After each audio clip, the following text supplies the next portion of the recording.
आइए इस समय अपनी आराधना को हम शुरू करेंगे।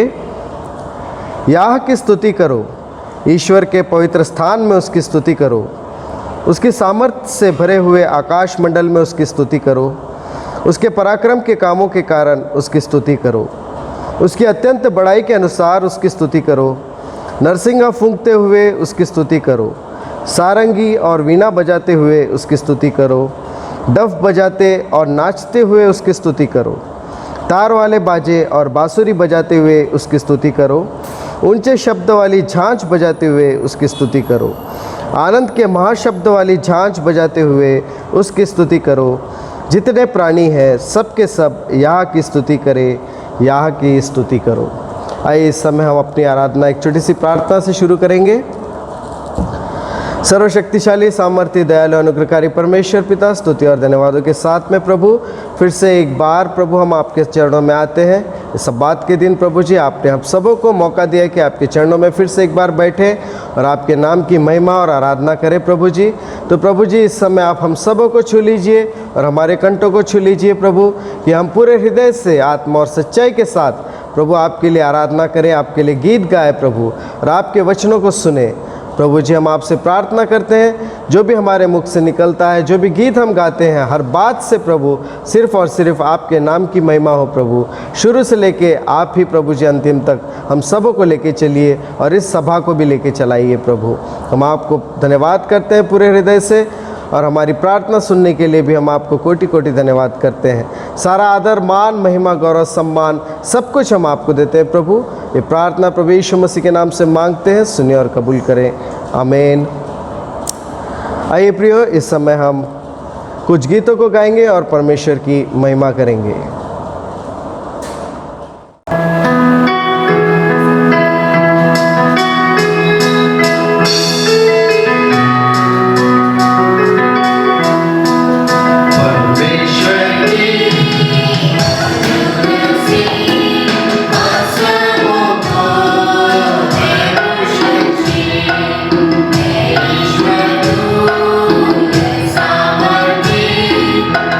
Yeah.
आइए प्रियो, इस समय हम और एक गीत को गाएंगे और हम परमेश्वर की महिमा करेंगे।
अभी समय है कि हम प्रेजेंट वर्शिप करें।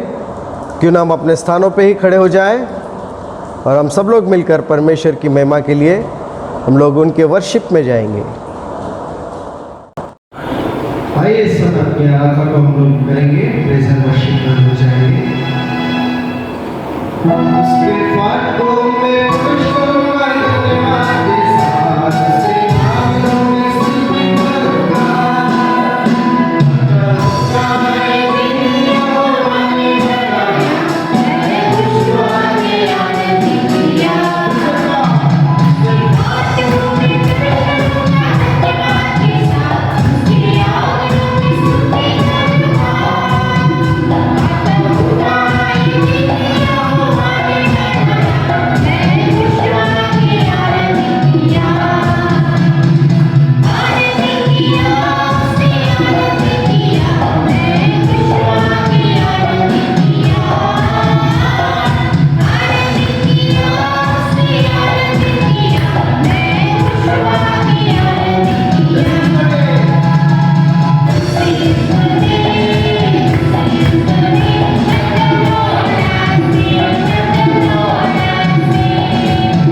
समय हम आपके सामने झुककर आपको धन्यवाद करते हैं प्रभु। आपको धन्यवाद करते हैं प्रभु, क्योंकि आप हमारे जीवित परमेश्वर, हमारी अंतर्दृष्टि करने वाले परमेश्वर, अपने हाथ को बढ़ाकर हमारी सहायता करने वाले परमेश्वर, हमारी रक्षा करने वाले परमेश्वर, हम आपको धन्यवाद करते हैं। हर एक पुकार के लिए हम आपको धन्यवाद करते हैं। धन्यवाद के साथ स्तुति गाऊंगा, मैं यीशु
प्रिय, अभी समय है कि हम लोग बाइबल पाठ पढ़ेंगे।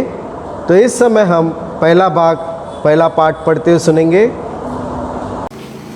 आइए हम पढ़ते हुए सुनेंगे गिनती उसका 27वां अध्याय 15 से लेकर 23 तक। मूसा ने यहोवा से कहा, यहोवा जो सारे प्राणियों की आत्माओं का परमेश्वर है, वह इस मंडली के लोगों के ऊपर किसी पुरुष को नियुक्त कर दे, जो उसके सामने आया जाया करे और उनका निकलने और बैठाने वाला हो, जिससे यहोवा की मंडली बिना चरवाई की भेड़ बकरियों के समान न रहे। यहोवा ने मूसा से कहा, तू नून के पुत्र यहोशू को लेकर उस पर हाथ रख। वह ऐसा पुरुष है जिसमें मेरा आत्मा बसा है। और उनको एलियाजर याजक की ओर सारी मंडली के सामने खड़ा करके उसके सामने उसे आज्ञा दे और अपनी महिमा में से कुछ उसे दे, जिससे इज़राइलियों की सारी मंडली उसका मान ना करे। और वे एलियाजर याजक के सामने खड़ा हुआ करे और एलियाजर उसके लिए यहोवा की उम्री की आज्ञा पूछा करे, और वे इज़राइलियों की सारी मंडली समेत उसके कहने से जाया करे और उसी के कहने से लौट भी आया करे। यहोवा की इस आज्ञा के अनुसार मूसा ने यहोशू को लेकर एलियाजर याजक की सारी मंडली के सामने खड़ा करके उस पर हाथ रखा और उसकी आज्ञा दी, जैसे कि यहोवा ने मूसा के द्वारा कहा था। ये परमेश्वर का वचन है। परमेश्वर का धन्यवाद हो। अभी समय है कि हम लोग दूसरे पाठ की ओर बढ़ें, तो इस समय हम लोग दूसरा पाठ पढ़ते हुए सुनेंगे। आए हम वचन पढ़ेंगे पहला कुरिन्थियों उसका 9वां अध्याय 13 से लेके 23 तक। पहला कुरिन्थियों उसका 9वां अध्याय 13 से लेके 23 तक।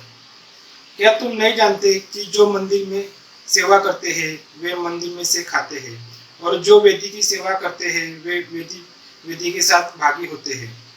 इसी रीति से प्रभु ने भी ठहराया कि जो लोग सुसमाचार सुनाते हैं उसकी जीविका सुसमाचार से हो।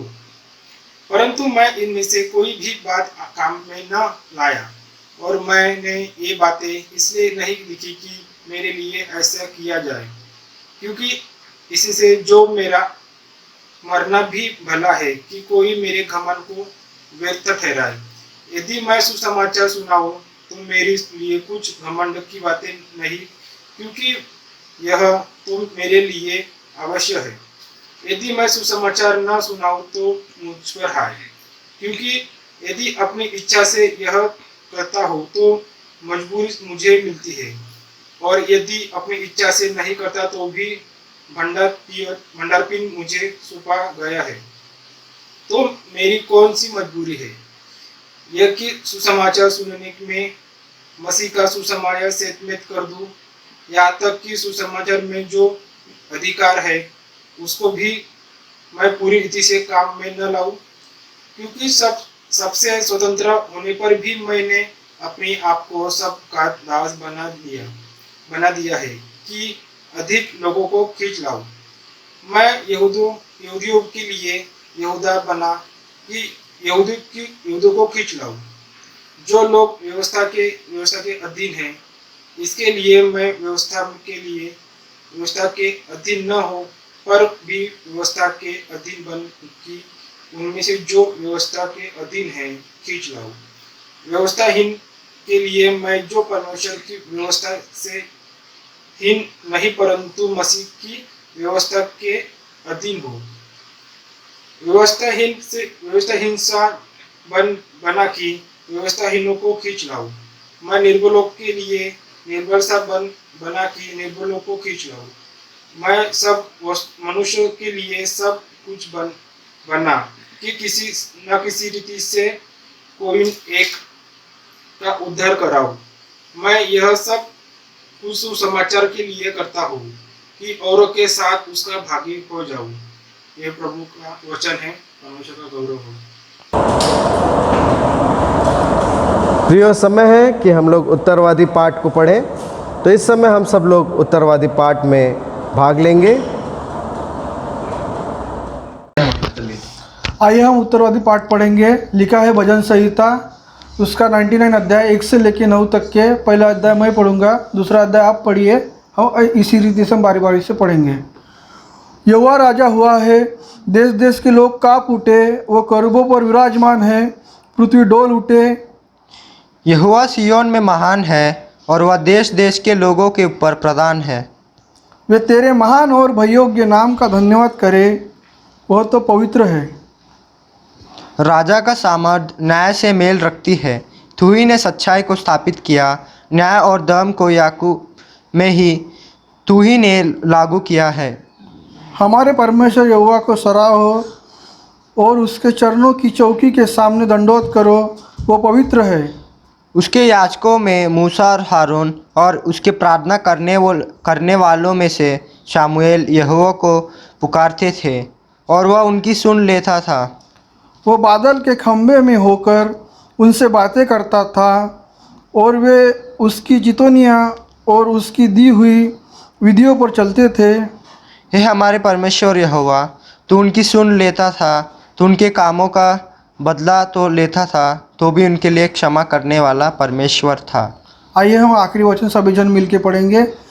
हमारे परमेश्वर यहोवा का सराव और उसके पवित्र पर्वत पर दंडवत करो, क्योंकि हमारा परमेश्वर यहोवा पवित्र है। आइए हम पिता और पुत्र और पवित्र आत्मा के नाम से कहेंगे आमीन। आमीन।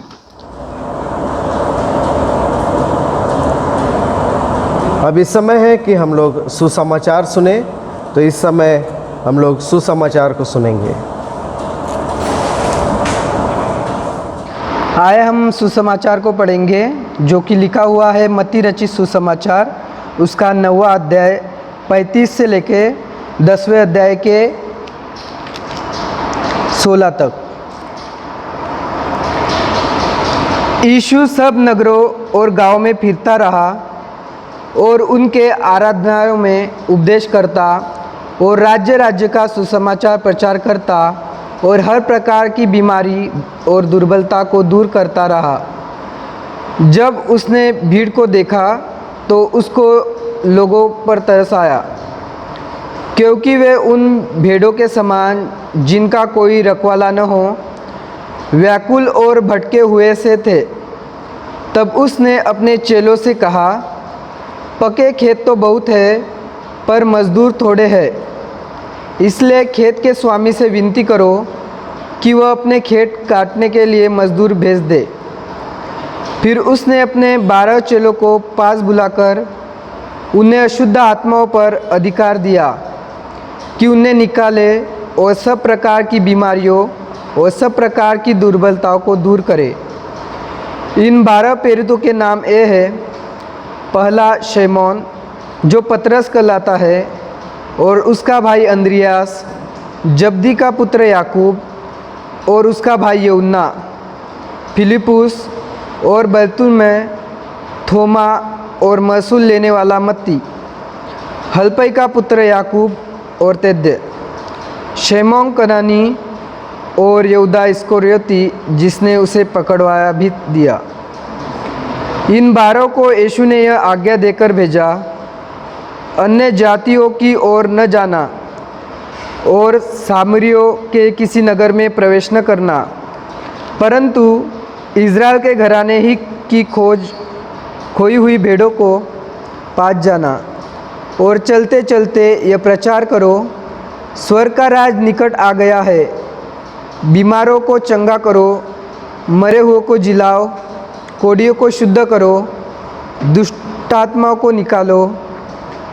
तुमने सेंतमेन पाया है, सेंतमेन दो। अपने पटकों में न तो सोना और न रूपा और न तांबा रखना, मार के लिए न झोली रखो, न तो कुर्ते न जूते और न लाठी लो, क्योंकि मजदूर को उसका भोजन मिलना चाहिए। जिस किसी नगर या गांव में जाओ तो पता लगाओ कि वहाँ कौन अयोग्य है, और जब तक वहाँ से न निकलो उसी के यहाँ रहो। घर में प्रवेश करते हुए उसको आशीष देना। यदि उस घर के लोग योग्य होंगे तो तुम्हारा कल्याण उन पर पहुँचेगा, परंतु यदि वे योग्य न हो तो तुम्हारा कल्याण तुम्हारे पास लौट आएगा। जो कोई तुम्हें ग्रहण न करे और तुम्हारी बातें न सुने, उस घर या उस नगर से निकलते हुए अपने पाँव की धूल झाड़ डालो। मैं तुमसे सच कहता हूँ कि न्याय के दिन उस नगर की दशा सदोम और अमोरा के देश की दशा अधिक सहने योग्य होगी। देखो, मैं तुम्हें भेड़ों के समान भेड़ियों के बीच में भेजता हूँ, इसलिए सांपों के समान बुद्धिमान और कबूतरों के समान भोले बनो। आमीन है। परमेश्वर का वचन है, परमेश्वर का गौरव है। प्रियो, ये समय है कि हम परमेश्वर का संदेश को हम लोग सुनेंगे। Praise the Lord. आप सभी को प्रभु यीशु मसीह के प्रिय और मीठे नाम में जय मसीह की सलाम। Praise the Lord. प्रियो, हम प्रभु को धन्यवाद देते हैं, प्रभु की महिमा करते हैं, क्योंकि प्रभु ने आज का सबका दिन हम सब के लिए आशीषित किया है। और जितने भी प्रिय लोग आज प्रभु की महिमा और आराधना कर रहे हैं, वे सभी अपने आप को धन्य कहे, क्योंकि परमेश्वर ने ये सुंदर सा मौका दिया है कि हम परमेश्वर के सामने उसकी उपस्थिति में बैठकर प्रभु के वचन को सुनने के योग्य बन पाए। ये परमेश्वर की दया है कि परमेश्वर ने हमें इस योग्य बनाया कि हम परमेश्वर की महिमा कर सके। प्रभु की महिमा करते हुए हमने जो गीत गाए, पाठ पढ़े, इन सारी बातों को हमने सुना है। और ये समय है कि हम परमेश्वर के वचनों को सुने, बड़ी गंभीरता से परमेश्वर के वचनों को हम ध्यान देकर उसे सुने और उस वचन को समझने की कोशिश करेंगे।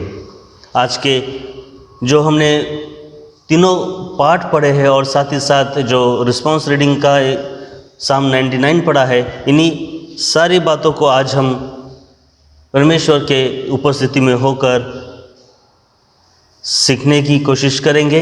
आज का जो थीम था वो है प्रभु खुद उनको अभियान देते हैं जो लोग उनका यानी कि प्रभु का काम करते हैं। जो प्रभु का काम करते हैं, प्रभु उन्हें खुद एक योजना के तहत नियुक्त करते हैं, इसलिए कि उस योजना को, जो परमेश्वर की इच्छा है, जो परमेश्वर की योजना है, जो अभियान है, जो प्लान है, उसे पूरा किया जा सके। God himself commissions those who do his work। आज का थीम यह है कि God himself commissions, एक शब्द है commissions, those who do his work, परमेश्वर का वर्क, जो परमेश्वर का काम करना चाहते हैं या काम करते हैं, प्रभु उन्हें विशेष एक अभियान के लिए नियुक्त करते हैं, एक योजना के तहत उसे प्रभु नियुक्त करते हैं। आइए हम निकालेंगे गिनती इसका 27वां अध्याय और वचन 15 से आगे। जैसा कि हम सब जानते हैं कि परमेश्वर ने इस पृथ्वी की रचना की, हर एक मनुष्य को परमेश्वर ने बनाया, हर एक छोटा बड़ा जीव प्राणी, जो कुछ हम देखते हैं, जलचर प्राणी है, आकाश में उड़ने वाले पक्षी है, हर एक बात की रचना परमेश्वर ने की। और सबसे अच्छी रचना परमेश्वर की यह है कि वो आप और मैं, यानी कि मनुष्य।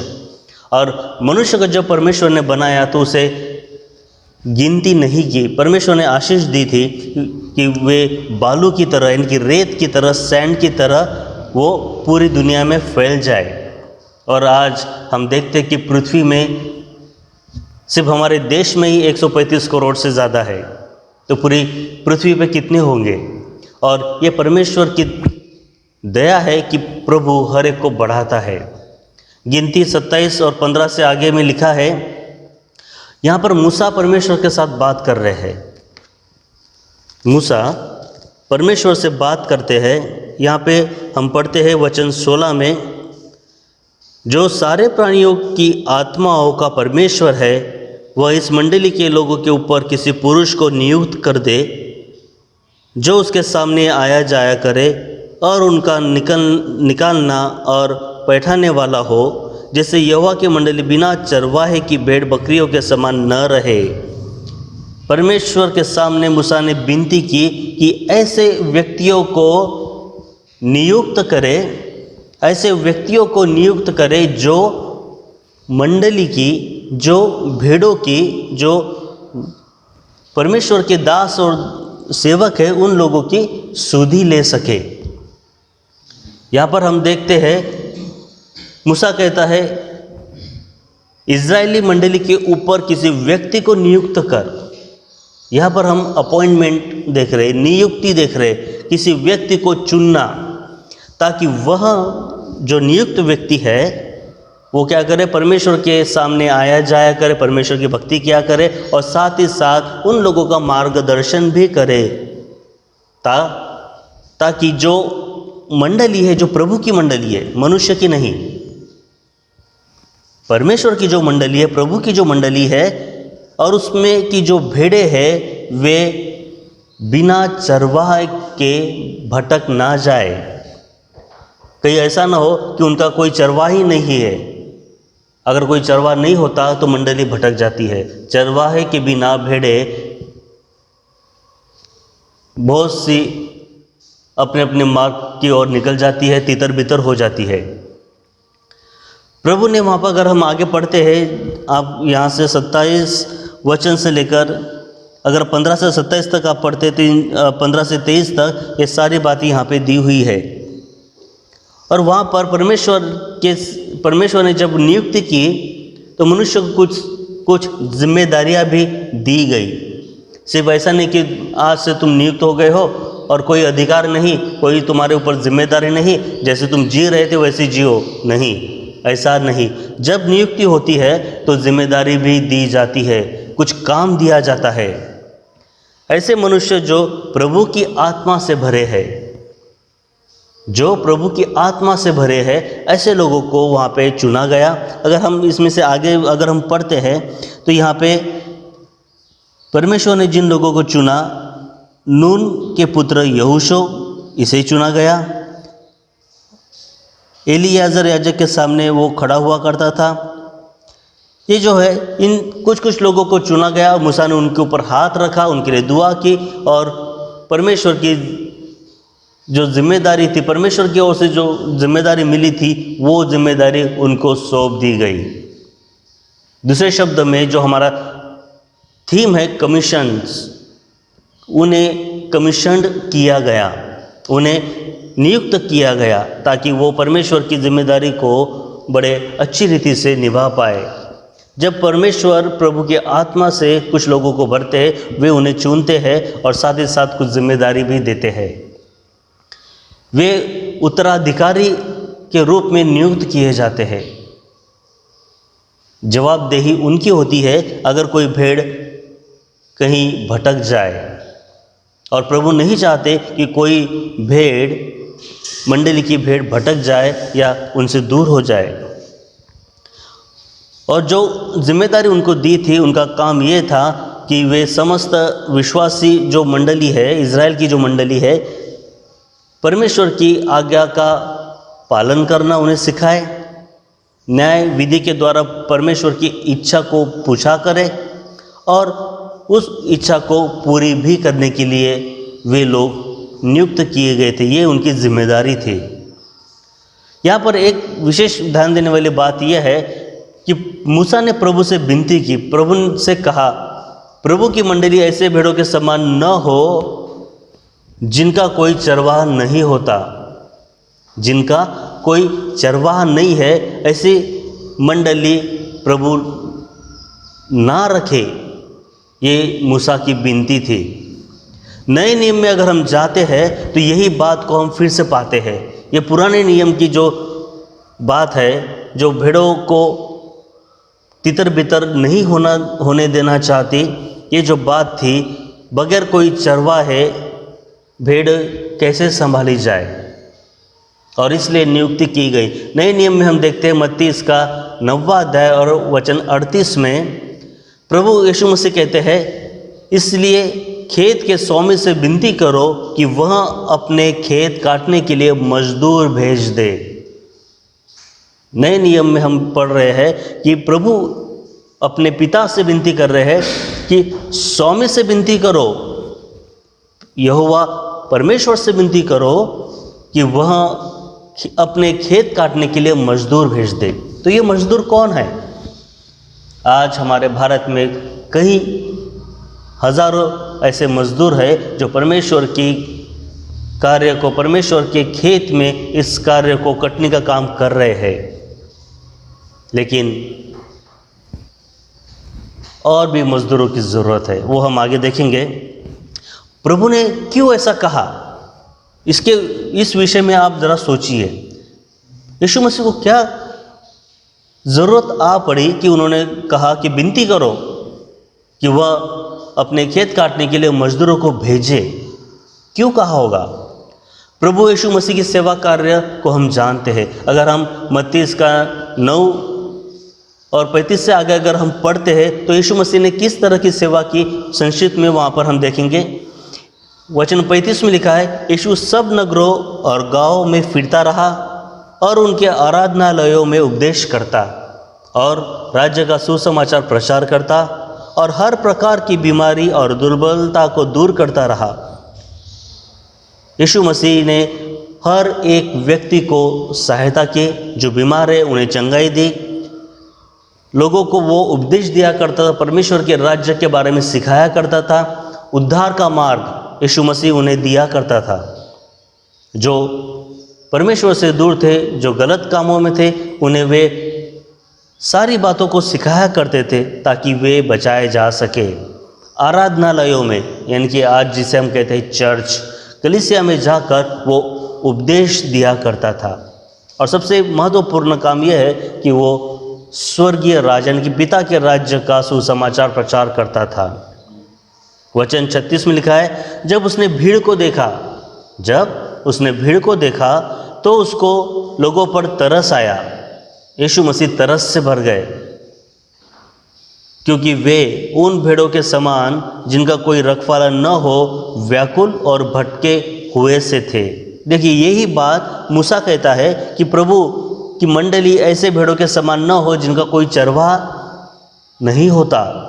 और यीशु मसीह कहते हैं कि वे उन भेड़ों के समान जिनका कोई रखवाला न हो व्याकुल और भटके हुए हैं।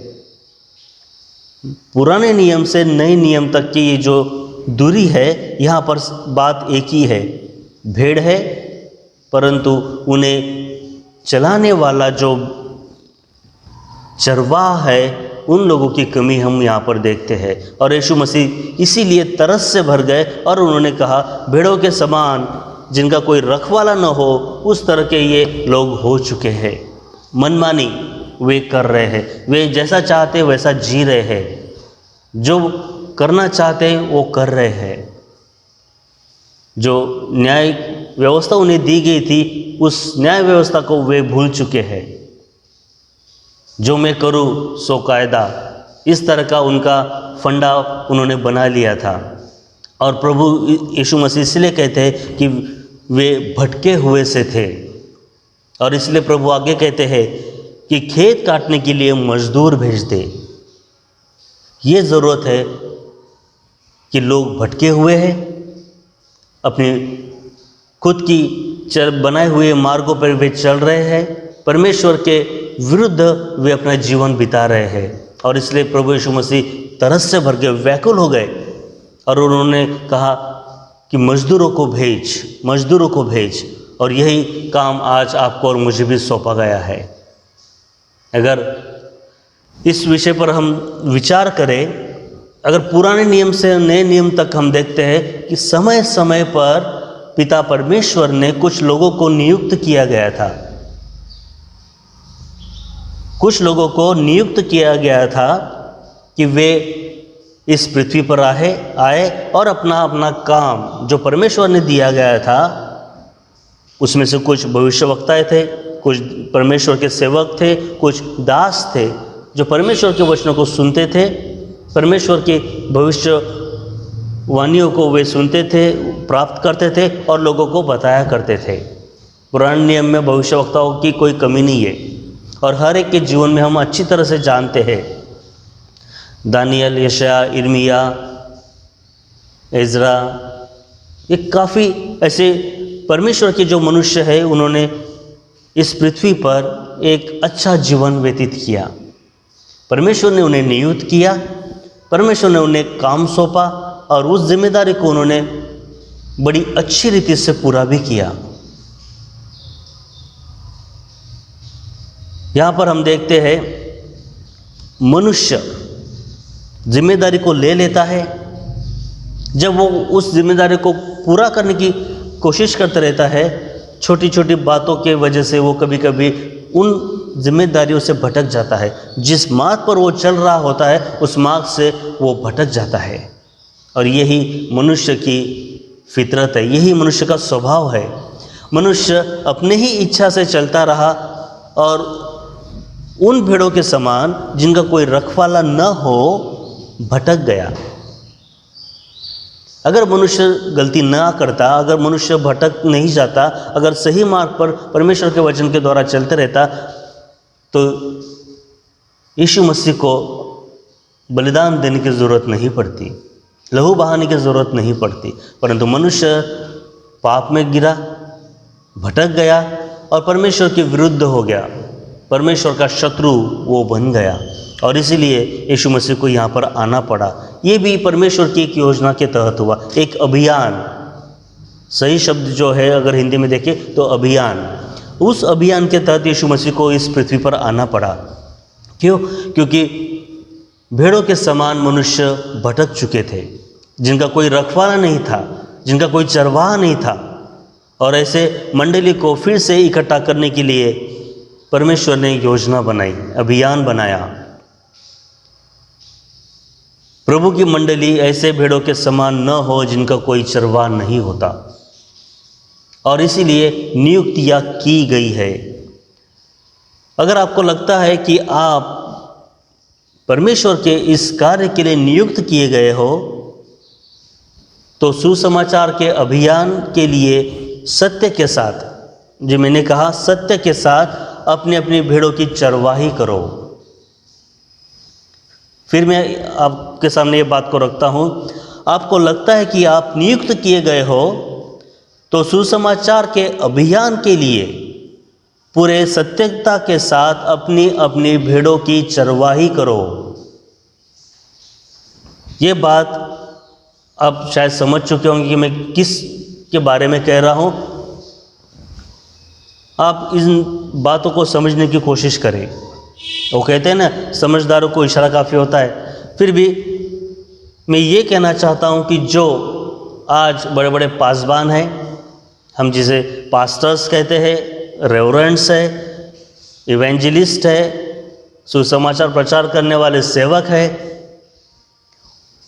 हम जैसे परमेश्वर के जो कार्य करने वाले लोग हैं, उन सभी को मैं यही कहना चाहता हूँ, अगर आपको लगता है कि आप चुने गए हो, अगर आपको परमेश्वर ने चुना हुआ है, तो आप अपने अपने भेड़ों की चरवाही करो।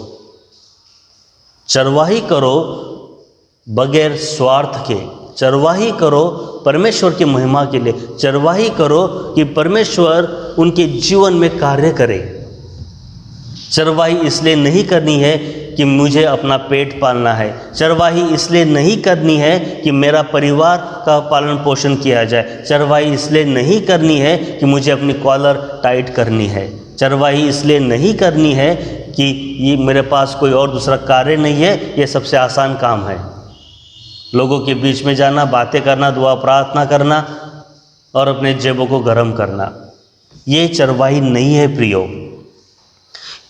पिता और पुत्र यहोवा परमेश्वर और प्रभु यीशु मसीह यही चाहते हैं कि आपको जो चुना गया है, आपके पास इस पवित्र वचनों को दिया गया है जो आज हमारे हाथ में है, इन पवित्र वचनों की सेवा हम करें, बड़े सच्चाई के साथ, बड़े लगनता के साथ हम इस परमेश्वर के काम को आगे बढ़ाएं।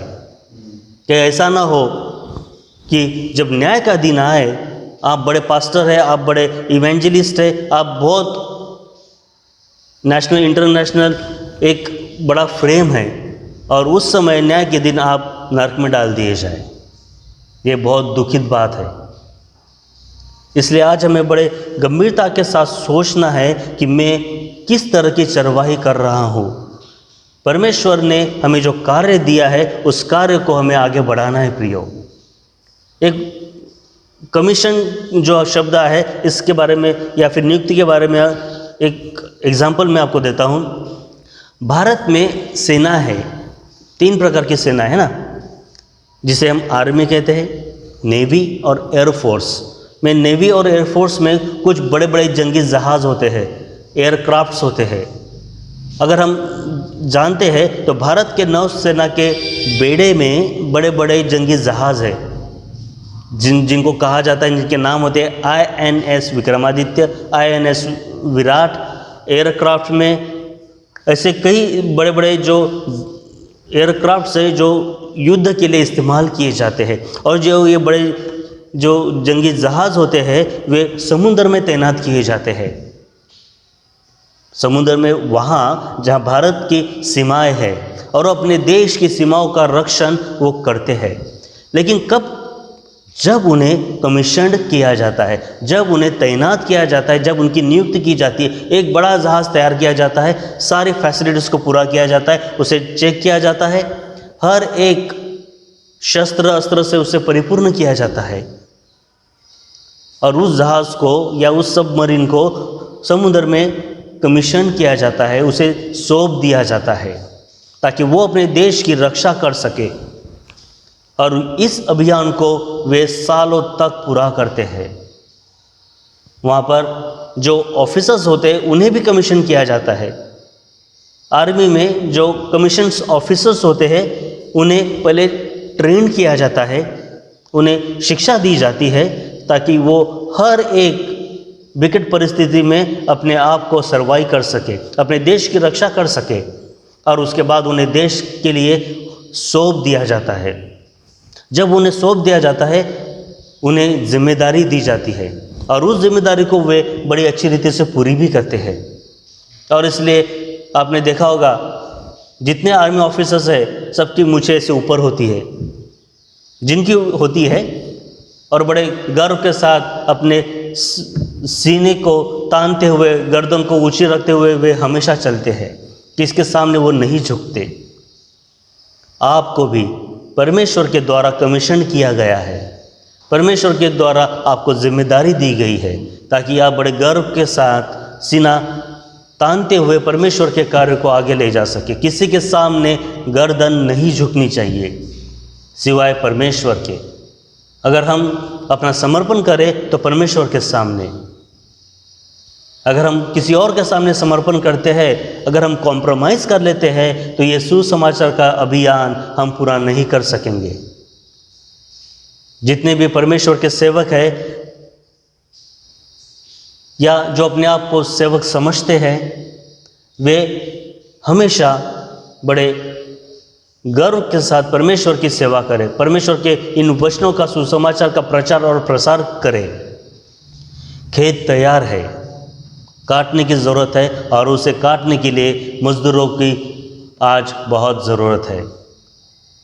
पिछले दिनों में, पिछले कई 2-3 साल पहले हमारे चर्च में ग्रेट कमीशन पर सेमिनार हुआ था।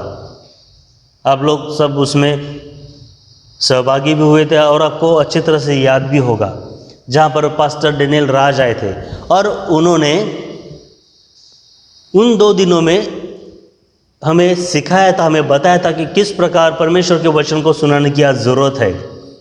वो एक ट्रेनिंग के रूप में यहाँ पर सेमिनार किया गया था।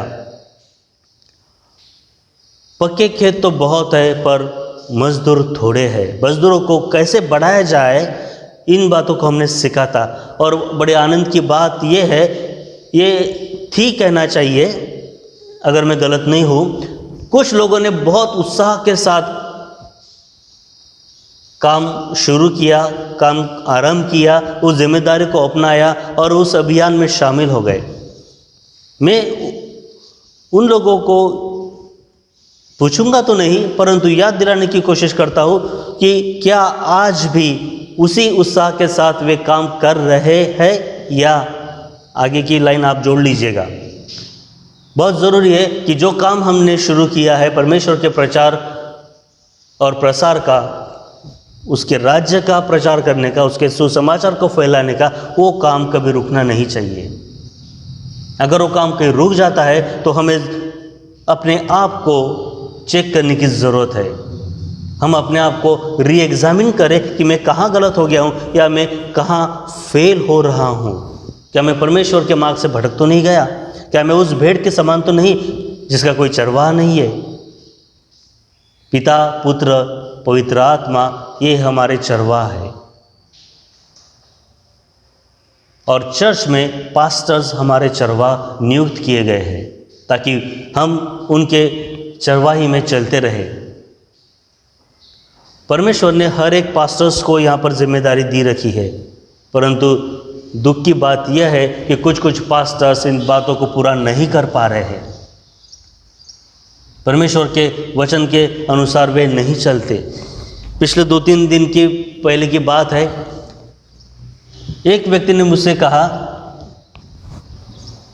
एक पास्टर को उसने देखा और वो कह रहा था कि वो पास्टर से थोड़े दूर थे, पास्टर का ध्यान नहीं था या पास्टर उन्हें नहीं देख पा रहा था, और वो पास्टर ने थोड़ी देर में अपने जेब से कुछ निकाला और अपने हाथ में लिया और खा लिया। आप समझ गए होंगे कि क्या खाया होगा।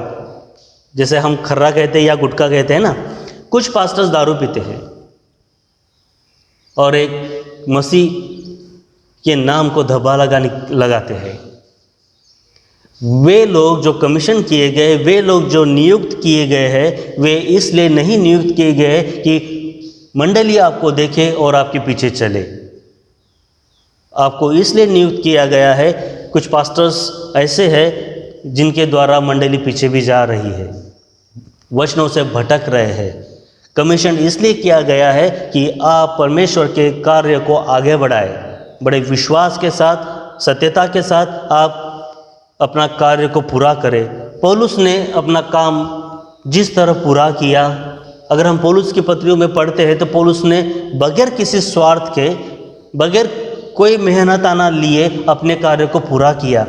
पहला कुरिन्थियों 13:16 में 16 से अगर हम आगे पढ़ते हैं, यहाँ पे लिखा है, मैं इस पर गर्व नहीं करता कि मैं सुसमाचार का प्रचार करता हूँ, मैं तो ऐसा करने को विवश हूँ।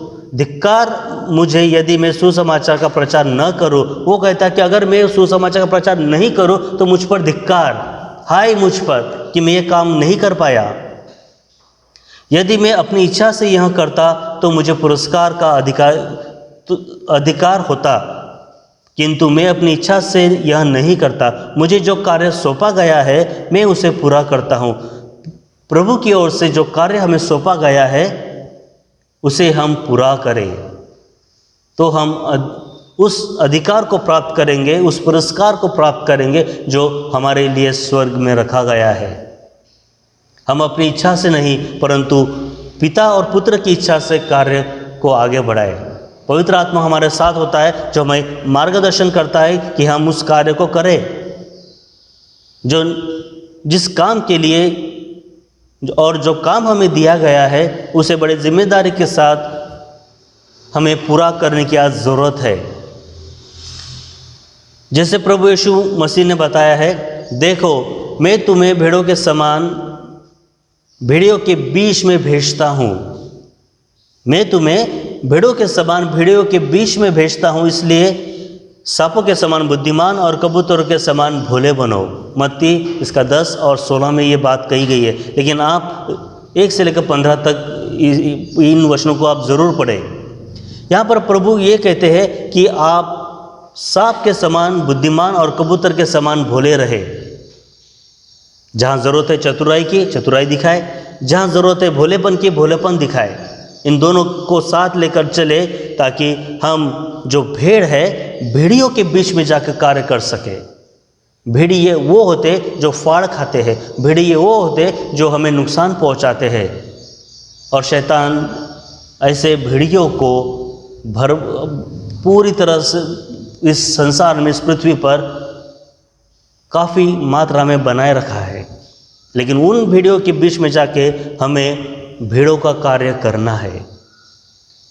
अगर हम नाश नहीं होना चाहते तो हमें बहुत ज़रूरी है कि हम परमेश्वर के वचन के अनुसार चले, पौलुस की तरह हम अपना जीवन बिताएं। जिस तरह पौलुस ने कार्य किया, हमें एक महान आदर्श वो दे गया, उस आदर्श को हम अपनाएं। जो ग्रेट कमीशन का काम है हमें 100% अपना 100% देकर पूरा करने की आज ज़रूरत है। अगर हम ये काम पूरा करते हैं तो हम आशीषित कहलाएंगे। हम स्वर्गीय राज में उस मुकुट को प्राप्त करने वाले होंगे जो वहाँ पर हमारे लिए रखा गया है। जो ग्रेट कमीशन है, जो जिस काम के लिए हमें कमीशन किया गया है, नियुक्त किया गया है, वो कार्य हम करते रहे।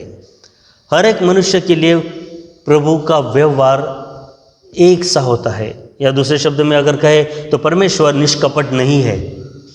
वो किसी के साथ निष्कपट से नहीं रहता, वो हर एक के साथ एक सा व्यवहार रखता है। इसलिए प्रभु की महिमा और उसकी बढ़ाई, उसकी स्तुति और धन्यवाद देते हुए, प्रभु के चरणों में अपने आप को देते हुए परमेश्वर के कार्य को पूरा करने की कोशिश करें। भजन संहिता 99 और उसका 9, इसमें हम पढ़ते हैं, हमारे प्रभु परमेश्वर का गुणगान करो, उसके पवित्र पर्वत पर जाकर प्रभु की वंदना करो, क्योंकि प्रभु हमारा परमेश्वर पवित्र है और उस पवित्रता के साथ ही हमें अपने जीवन को बिताना है। उस परमेश्वर को पवित्र पर्वत पर जाकर हमें वंदना रूपी भेंट को हमें अर्पित करना है। प्रभु के कार्य के लिए, सुसमाचार प्रचार करने के लिए, परमेश्वर का गुणगान करने के लिए, धन्यवाद देने के लिए और पवित्र पर्वत पर जाकर प्रभु की वंदना करने के लिए हमें अभियान में कमीशन किया गया है। और यही कमीशनिंग हमें अपने जीवन के द्वारा पूरी करनी है। फिर आपको मैं बता देना चाहता हूँ, God himself commissions those who do his work. परमेश्वर खुद उनको अभियान देते हैं जो लोग प्रभु का कार्य करते हैं। और आप और मैं, अगर हम अपने आप को समझते हैं कि हम इस योग्य है, परमेश्वर ने हमें चुना है, तो हम अपना काम करते रहे। हम अपना कमीशन पूरा करके बड़े आनंद के साथ परमेश्वर के राज्य में प्रवेश करें और परमेश्वर की महिमा हम करते रहे। हम परमेश्वर से यही विनती करेंगे कि प्रभु हमें सहायता करे, मार्गदर्शन करे, हमारे साथ रहे, ताकि जो परमेश्वर ने जिस कार्य के लिए हमें चुना है, नियुक्त किया है, उस अभियान को हम बड़े अच्छी रीति से पूरा कर सके। आइए हम प्रार्थना करें।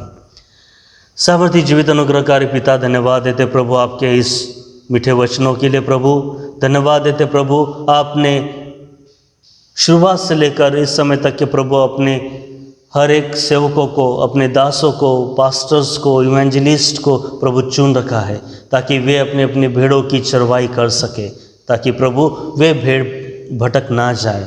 प्रभु जी, जिन जिन लोगों को आपने चुना है, उन हर एक को प्रभु जी आप सहायता प्रदान करें कि वे बड़े ईमानदारी के साथ, सत्यता के साथ प्रभु आपकी सेवा में लगे रहें, बगैर किसी स्वार्थ के आपकी महिमा और आपकी बड़ाई प्रभु जी वे करते रहे।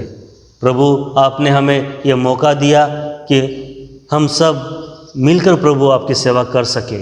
आपने हमें उद्धार दिया है, उस उद्धार के दिन को प्रभु हम याद करते हैं और प्रभु आपसे विनती करते हैं कि हम उस उद्धार को बनाए रखें। किसी गलत बातों में, गलत चीज़ों में न जाते हुए प्रभु हम आपके सिखाए हुए मार्ग पर चलते हुए आपकी महिमा करने की योग्य बन पाए। आप हम सभी चुने हुओं का प्रभु जी इस्तेमाल करें, ताकि मजदूरों की कोई कमी ना हो। खेत में फसल काटने के लिए प्रभु आप हम हर एक का इस्तेमाल करें। धन्यवाद देते प्रभु जी, इस माध्यम द्वारा, ऑनलाइन के माध्यम द्वारा प्रभु जी आपने इन वचनों को सभी विश्वासियों तक पहुंचाने के लिए प्रभु सहायता की। धन्यवाद देते प्रभु, हम आपकी महिमा करते, आपकी बड़ाई करते हुए, आपकी महिमा करते हुए आपके प्रिय बेटे यीशु मसीह के नाम से मांगते, इसलिए आप सुने और ग्रहण करें। आमीन। फिर एक बार मैं धन्यवाद देना चाहता हूँ हमारे पास्टर्स को, हमारे पास्टर साहब को, हमारे सेक्रेटरी साहब को और हर एक व्यक्ति को जिन्होंने ये सुंदर मौका दिया कि मैं आपके सामने आकर परमेश्वर की महिमा कर सकूं। फिर एक बार आप सबको जय मसीह की। आइए प्रियो, ये समय है कि हम लोग विश्वास वचन सब लोग एक साथ मिलके कहेंगे। मैं सर्वशक्तिमान पिता, स्वर्ग और पृथ्वी के सृष्टिकर्ता परमेश्वर पर विश्वास करता हूँ। मैं उसके इकलौते पुत्र हमारे प्रभु यीशु क्रिस्त पर विश्वास करता हूँ। वह पवित्र आत्मा के सामर्थ से गर्भ में आया और कुंवारी मरियम से जन्मा। उसने पिलातुस पिलातुस के शासन में दुख भोगा, वह क्रूस पर चढ़ाया गया, मरा और गाड़ा गया और मृतकों के लोक में उतरा, तीसरे दिन वह जी उठा, वह स्वर्ग पर चढ़ गया और पिता की दाहिनी ओर विराजमान है। वह जीवितों और मृतकों का न्याय करने को फिर आएगा। मैं पवित्र आत्मा पर, पवित्र सर्वलोक की कलीसिया पर, संतों की संगति, पापों की क्षमा, देह के पुनरुत्थान और अनंत जीवन पर विश्वास करता हूँ। आमीन। प्रिय, समय है कि हम लोग नोटिस की तरफ बढ़ेंगे, तो मैं इस समय हमारे सेक्रेटरी साहब से अनुरोध करूँगा कि वे हमारे लिए नोटिस बताएं।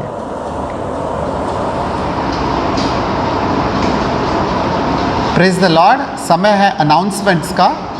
पहला नोटिस, अगले संडे 9 बजे हमारा ऑनलाइन सर्विस होगा। आप सबसे निवेदन है कि आप 9 बजे से पहले ही आप इस ऑनलाइन सर्विस में सहभागी हो। सैटरडे के दिन आपको इसका लिंक भेजा जाएगा, तो आप सबसे निवेदन है कि ऑनलाइन सर्विस में आप सहभागी हो। दूसरा नोटिस ये है कि ये जो ऑनलाइन सर्विस है ये यूनाइटेड चर्च जवाहर नगर के नाम से आएगा, तो आप सबसे निवेदन है कि आप यूनाइटेड चर्च जवाहर नगर के लिए सब्सक्राइब करें।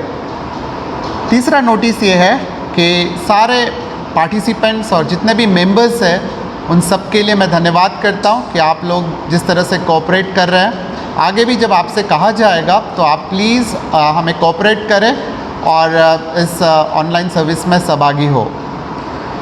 तीसरा नोटिस ये है कि इस ऑनलाइन सर्विस के लिए मैं विशेषकर धन्यवाद देना चाहता हूँ हमारे पास्टर साहब के लिए, दूसरा ब्रदर आठौले ब्रदर के लिए और तीसरा आश्रित आठौले के लिए, क्योंकि इन्होंने बहुत इसके पीछे मेहनत किए हैं और मैं धन्यवाद करना चाहूँगा हर एक पार्टिसिपेंट्स जो इसमें पार्टिसिपेट करते हैं। एक नोटिस मिला है, रेवरेंड प्रकाश तिमोती का देहांत हुआ है। वो प्रभु में सो गए हैं और उनका देहांत मंडे सुबह 2 बजे वो प्रभु के पास चले गए, क्योंकि वो यूनाइटेड चर्च जवाहर नगर के भी पासबान थे। तो उनके परिवार के लिए आप लोग सब प्रार्थना में याद रखें। मैं परमेश्वर को धन्यवाद करता हूँ कि हमारे चर्च में जितने भी 12th class, 11th class, 10th class के बच्चे थे, उन्होंने एग्ज़ाम लिखा, परमेश्वर ने उन्हें सबको अच्छे नंबरों से उत्तीर्ण किया। उसमें आश्रित आठौले और मनोहर और पास्टर साहब का जो बेटा है जोएल, इन सब अच्छे नंबरों से पास हुए हैं। अभी कुछ रिजल्ट्स अवेटेड है, तो हम एक्सपेक्ट करते हैं कि परमेश्वर उन्हें भी अच्छे नंबरों से उत्तीर्ण करेगा। मैं आपसे विनती करता हूं कि जो भी गवाही देना चाहते हैं वो सूचित करें, ताकि वो रिकॉर्डिंग में हम ले सकें। और अंत में मैं आप सबसे विनती करता हूं कि आप सब एक दूसरे के लिए प्रार्थना में याद रखें, विशेषकर कोरोना जो वायरस है वो उसके लिए और उससे पीड़ित लोगों के लिए आप प्रार्थना में याद रखें। बस आज के नोटिस यही समाप्त होते हैं। धन्यवाद। आइए प्रियो, ये समय है कि हम लोग मध्यस्थी की प्रार्थना करेंगे।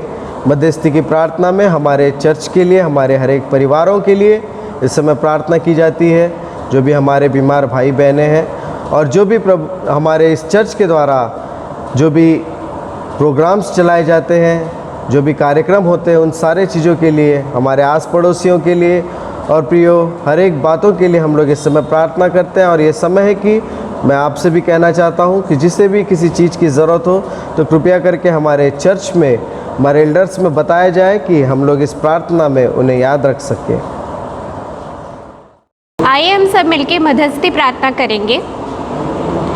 हम समस्त मानव जाति के लिए प्रार्थना करें और अपनी प्रार्थनाओं को प्रभु यीशु क्रिस्त के निरंतर निवेदन के साथ साथ अर्पित करें। हे पिता, हम प्रार्थना करते हैं कि समस्त संसार में न्याय और शांति स्थापित हो और प्रत्येक व्यक्ति भरपूर जीवन प्राप्त करे। हे दयावान प्रभु, हमारी प्रार्थना सुन।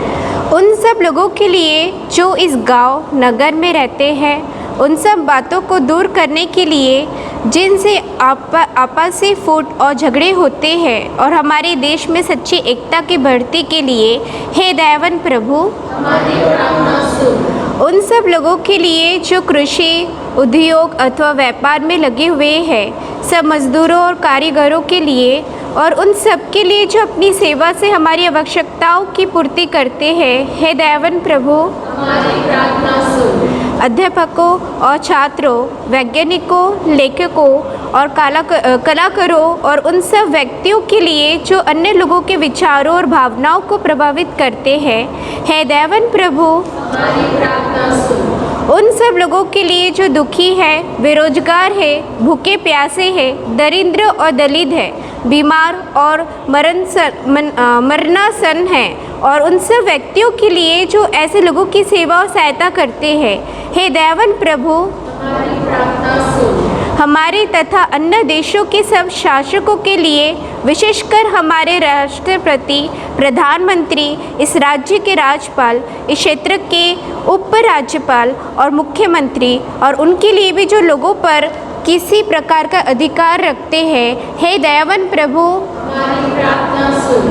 संपूर्ण मसीह समाज की एकता और मेल मिलाप के लिए और समस्त संसार में उनकी गवाही और सेवा कार्य के लिए, हे दयावान प्रभु, हमारी प्रार्थना सुन। भारत में तेरी समस्त कलीसिया के लिए, उसकी परिषदों तथा अगुओं, विशेषकर हमारे प्रमुख धर्माचार्य, मॉडरेटर, दक्षिण भारत की कलीसिया के प्रमुख धर्माचार्य और मार्थोमा कलीसिया के मेट्रोपोलिटन, हमारे धर्माचार्य, बिशप, हमारे पुरोहित और तेरी कलीसिया के सब अन्य धर्म सेवकों के लिए कि वे सच्चाई और लगन से तेरी सेवा करें।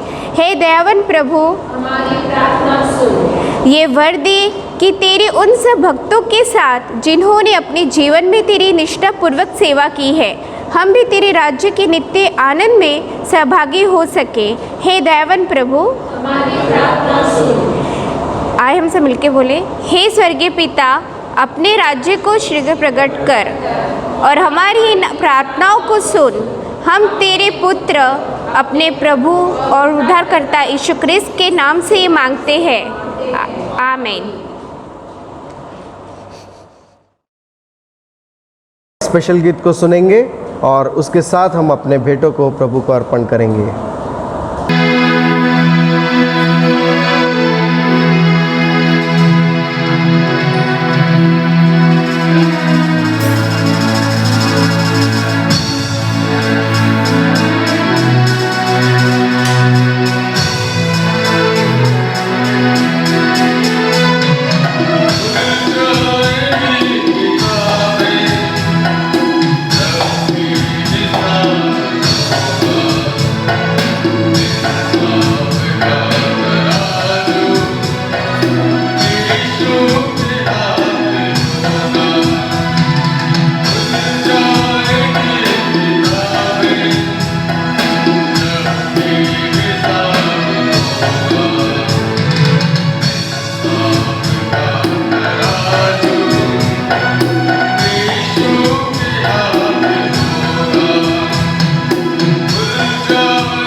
प्रिय, इस समय इस दान के लिए और हम सब के लिए अंतिम प्रार्थना की जाएगी।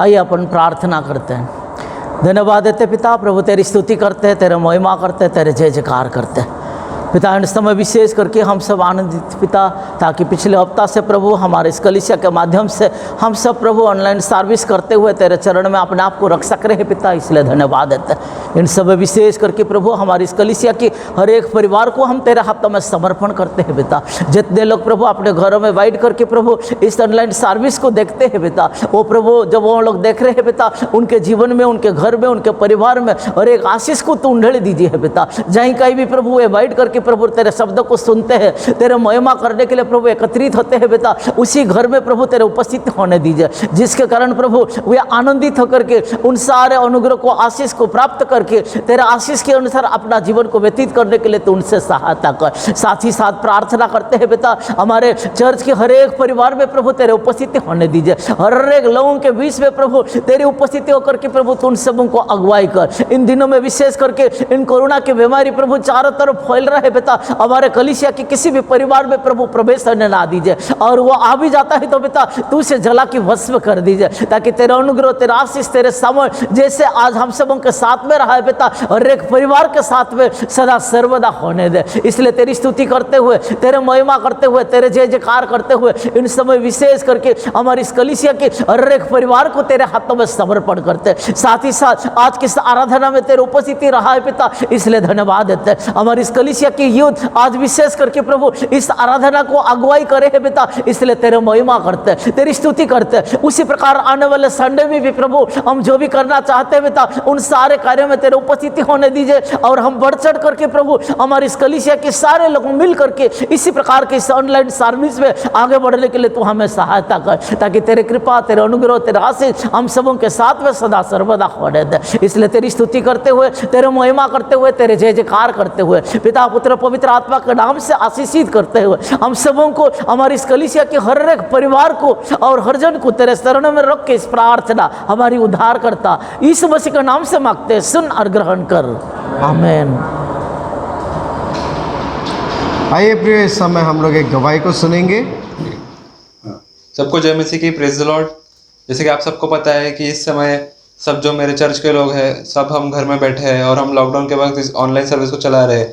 तो इसी वक्त मेरा रिजल्ट भी आउट हो चुका है, और आप सब चर्च मेंबर्स को जैसे कि पता है कि मैं 12th में था, और इस वक्त हमारा रिजल्ट आउट हो चुका है, और परमेश्वर ने मुझको बहुत अच्छे अंकों से पास किया। इसलिए मैं आप सभी को और मेरे परमेश्वर को धन्यवाद देता हूँ। सचमुच यीशु मसीह ने मुझको अच्छे अंकों से 74% से पास किया, इसलिए मैं प्रभु को बहुत तहे दिल से धन्यवाद देता हूँ। और ये छोटी सी गवाही मैं आपके सामने रखता हूँ, क्योंकि उसने मेरे जीवन में बहुत कार्य किए, और पूरे 12th के साल में उसने मुझको संभाला, किसी कुछ हानि नहीं होने दी, और मेरे सबको मुझे अच्छे से रखा, इसलिए मैं उसको धन्यवाद देता हूँ। आगे भी वो मुझे ज़रूर आशीषित करेगा, और आप सभी मेरे लिए प्रार्थना कीजिए कि मुझे आगे क्या करना है। आगे मेरे लिए प्रार्थना कीजिए कि मुझको अच्छा कॉलेज मिले, जिसमें मैं जा सकूँ और परमेश्वर के नाम को ऊंचा उठा सकूँ, क्योंकि हमें आखिर में परमेश्वर की योजना के तहत चलना है। इसलिए सबको जय मसीह की, और मैं अपनी छोटी सी गवाही यही समाप्त करता हूँ। धन्यवाद। प्रियो, इस समय हम सब लोग मिलकर प्रभु यीशु मसीह की सिखाई हुई प्रार्थना एक साथ कहेंगे। हे हमारे पिता, तू जो स्वर्ग में है, तेरा नाम पवित्र माना जाए, तेरा राज जाए, तेरी इच्छा जैसे स्वर्ग में पूर्ण होती है वैसे इस पृथ्वी पर भी हो। हमारे दिन भर की रोटी आज हमें दे, और जिस प्रकार हमने अपने अपराधियों को क्षमा किया है वैसे हमारे अपराधों को क्षमा कर। हमें परीक्षा में न डाल, परंतु बुराई से बचा, क्योंकि राज, पराक्रम और महिमा अब और सर्वदा आपका ही है, आमीन। इस समय हमारे पास्टर साहब हम सबों के लिए आशीष वचन कहेंगे। और हमारे प्रभु यीशु क्रिस्ट का अनुग्रह, ईश्वर पिता का प्रेम और पवित्र आत्मा की सहभागिता, और पिता और पुत्र और पवित्र आत्मा की आशीष हम सबों के साथ सदा सर्वदा जीता और राजत्व करता रहे, आमीन।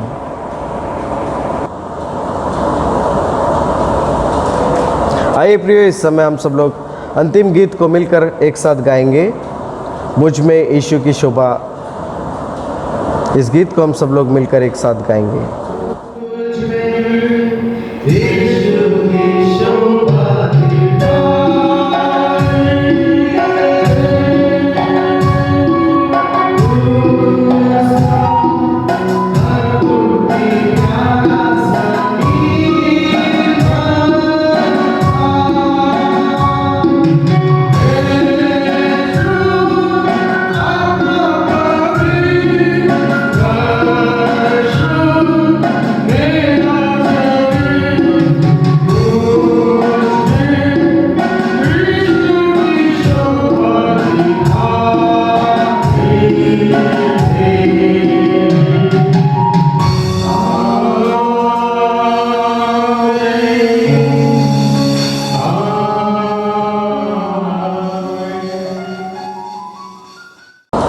यहाँ हमारी सभा समाप्त होती है। सबको जय मसीह की।